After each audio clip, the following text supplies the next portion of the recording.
তা দেখার জন্য কখনোই প্রস্তুত ছিলাম না।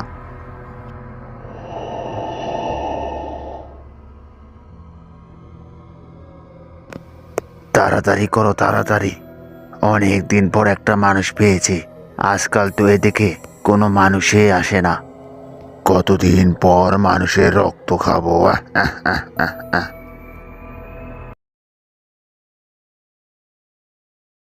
সময়টা আষাঢ় মাস। অনেক জোরে বাইরে বৃষ্টি হচ্ছে। আমরা গ্রামের কয়েকজন যুবক মিলে চায়ের দোকানে বসে গল্প করে সময় ব্যয় করছি। এই বর্ষার রাতে তেলে ভাজা ও চায়ের সাথে যেটা সব থেকে বেশি মানায় সেটা হচ্ছে ভূতের গল্প। তা হঠাৎ ইমন ভাই আমাকে বলে উঠল, কি সোহাগ ভাই, বলছিলেন যে আপনার সঙ্গে কি যেন ভৌতিক এক ঘটনা ঘটে গেছিল। আজ কিন্তু আপনাকে সেটা বলতেই হবে। আচ্ছা ঠিক আছে, বলছি তাহলে। ঘটনাটি চাকরি জীবনের শুরুর দিকেই ঘটে। তখন উল্লুপুর গ্রামের নতুন পোস্ট অফিসে চাকরি পেয়েছি। তখন একটি সাইকেলে করে বাড়ি বাড়ি গিয়ে চিঠি পৌঁছে দিয়ে আসতাম। এমনই একদিন বিকেলবেলা, বাবু এই নিন আপনার চা। তুমি এখন চা নিয়ে আসলে? আমার তো এখনই একটা চিঠি নিয়ে যেতে হবে। দাও তাহলে, চা খেয়ে বরং রওনা হই। চিঠিটা কাল সকালে দিয়ে আসলে হতো না? কিন্তু কেন? এখন বকুলপুর গ্রামে গিয়ে চিঠি দিয়ে আসতে আসতেই তো সন্ধ্যা হয়ে যাবে। তার মধ্যে আবার ঝড় বৃষ্টির সময়। ওইদিকের রাস্তাটা আবার ভালো না। লোকে বলে ওইদিকের এলাকায় নাকি ভূতের উপদ্রব আছে। কি যে বলো না, এসব নিয়ে তুমি চিন্তা করো না। আমি রাত হওয়ার আগেই ফিরে আসব। আর কোনো কথা না বাড়িয়ে আমি সাইকেলটা নিয়ে চললাম বকুলপুরের উদ্দেশ্যে। আকাশটা তখন বেশ ভালোই ছিল।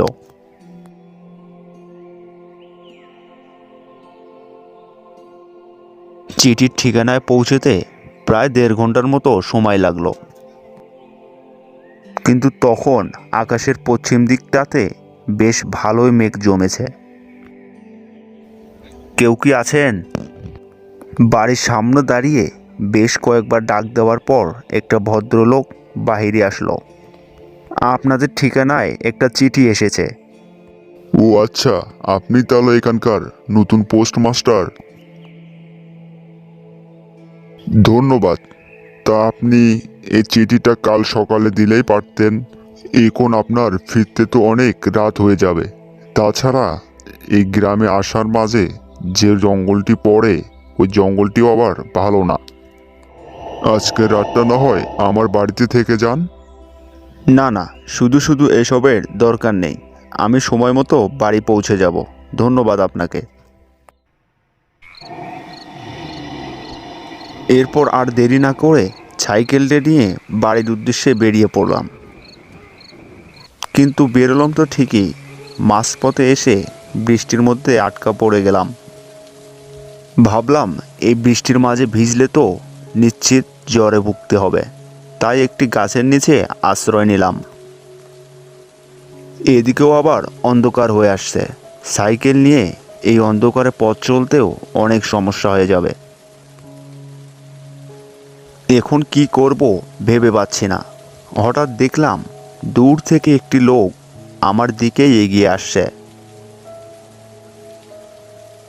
একটু পরে লোকটি আমার সামনে এসে দাঁড়ালো। এই বৃষ্টির মধ্যে আপনি এখানে একা দাঁড়িয়ে কি করছেন? এরপর লোকটিকে আমার বিষয়ে সব কিছু খুলে বললাম। এরপর উনি বলল, যে জোরে বৃষ্টি শুরু হয়েছে দেখে তো মনে হয় এখনই থামবে না। আপনি বরং আমার বাড়িতে চলুন। আমার বাড়ি এই কাছেই। ওখানে থেকেই চলে যায়েন বৃষ্টি থামলে। কোনো উপায় না পেয়ে রাজি হলাম। আচ্ছা চলুন তাহলে। মিনিট 10 জঙ্গলের ভিতরে যাওয়ার পর একটা বাড়ির সামনে এসে পৌঁছালাম। একেবারে জঙ্গলে বাড়িটা যেন ঘিরে ফেলেছে। এটাই কি আপনার বাড়ি? হ্যাঁ, ভিতরে আসুন। ভিতরে আসার পর দেখলাম একজন মহিলা দাঁড়িয়ে আছে। ভিতরে ঢুকেই আশ্চর্য হলাম, কারণ ঘরের মধ্যে কোনো আসবাবপত্রই ছিল না, সম্পূর্ণ ঘর ফাঁকা ছিল। এরপর পাশের ঘরে আমাকে বসতে দিল। আপনি বসুন এখানে, দেখি আপনার জন্য কোনো খাবারের ব্যবস্থা করতে পারি কি না।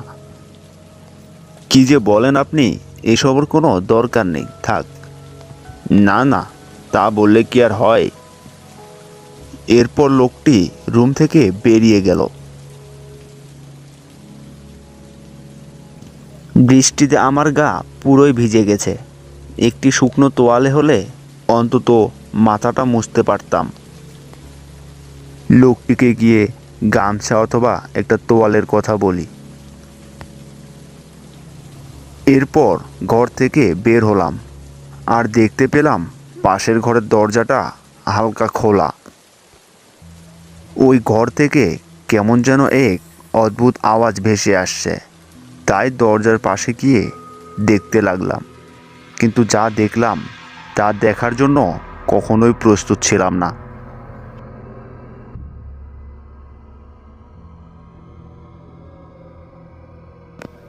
তাড়াতাড়ি করো, তাড়াতাড়ি, অনেক দিন পর একটা মানুষ পেয়েছি। আজকাল তো এদিকে কোনো মানুষই আসে না। কতদিন পর মানুষের রক্ত খাবো।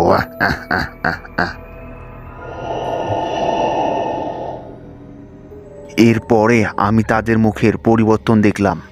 মুখ দিয়ে রক্ত পড়ছে আর চোখগুলো লাল টকটকে হয়ে আছে। এরপর বুঝতে পারলাম ওরা আমাকে মারার জন্য এখানে নিয়ে এসেছে। তাই এখান থেকে যেভাবেই হোক আমাকে বের হতেই হবে। বাইরে দরজার দিকে তাকাতেই দেখলাম বড় একটি তালা লাগানো, যা আমার পক্ষে কখনোই ভাঙা সম্ভব নয়। লোকটি আমার ঘরে আসার শব্দ শুনে আমি এমনভাবে ঘরে বসে রইলাম যেন কিছুই দেখিনি। আপনার কোনো অসুবিধা হচ্ছে না তো? না না, আমার কোনো অসুবিধা হচ্ছে না, আমি ঠিক আছি। তবে হ্যাঁ, গামছা বা একটা তোয়ালে দিলে ভালো হতো, মাথাটা মুছতাম। হ্যাঁ হ্যাঁ, এখনই নিয়ে আসছি, আপনি বসুন। এই সুযোগ, আমাকে যা করার এখনই করতে হবে। লোকটি বাইরে যাওয়ার পরে আমি দরজাটি আটকে দিলাম। এরপর ঘরের আশেপাশে তাকাতেই চোখে পড়ল কাঠের জানালা। কাঠের জানালাটি প্রায় ভাঙা। জানালাটির কাছে গিয়ে একটু বল প্রয়োগ করতেই বেশ কিছু অংশ ভেঙে আসলো। জানালার অনেকটুকু ভেঙে ফেলেছি। যেভাবে হোক আমাকে এখান থেকে বেরোতেই হবে। এরপর জানালা দিয়ে বেরোনোর চেষ্টা করছি। অনেকটুকু প্রায় বেরিয়েছি। এর মধ্যে হঠাৎ কি, লোকটি দরজা দিয়ে ঘরের ভিতর কি করছে? আপনার জন্য গামছা নিয়ে এসেছি, দরজাটা একটু খুলুন। কি একটা পড়ার শব্দ হলো না? লোকটি আবার পালানোর চেষ্টা করছে না তো? পড়ে গিয়ে ভালোই ব্যথা পেয়েছি, কিন্তু তারপরও কষ্ট করে হলেও নিচের প্রাণ বাঁচাতে অনেক জোরে দৌড়াতে শুরু করলাম। এরপর পিছনে তাকালাম, দেখলাম ওরাও আমার সাথে সাথে দৌড়াচ্ছে। অনেকটুকু পথ আসার পর আমি একটি গ্রামে ঢুকে পড়ি। গ্রামে প্রবেশ করার পর আমার যেন আর একটু হাঁটারও শক্তি ছিল না। তাই সে মুহূর্তে আমি অজ্ঞান হয়ে যাই। তারপর কি হলো? পরের দিন সকালে জ্ঞান ফেরার পর দেখলাম আমি আমার রুমে শুয়ে আছি। আপনার কাল কত করে বারণ করলাম, আপনি শুনলেন না। আপনার আসতে দেরি হচ্ছে দেখে আমি একটু এগোচ্ছিলাম। তখনই দেখতে পেলাম সামনের গ্রামের রাস্তার একটি পাশে আপনি পড়ে আছেন। এরপর গ্রামবাসীর কাছ থেকে শুনতে পাই এই গ্রামে রোহান নামের একজন লোক বাস করত।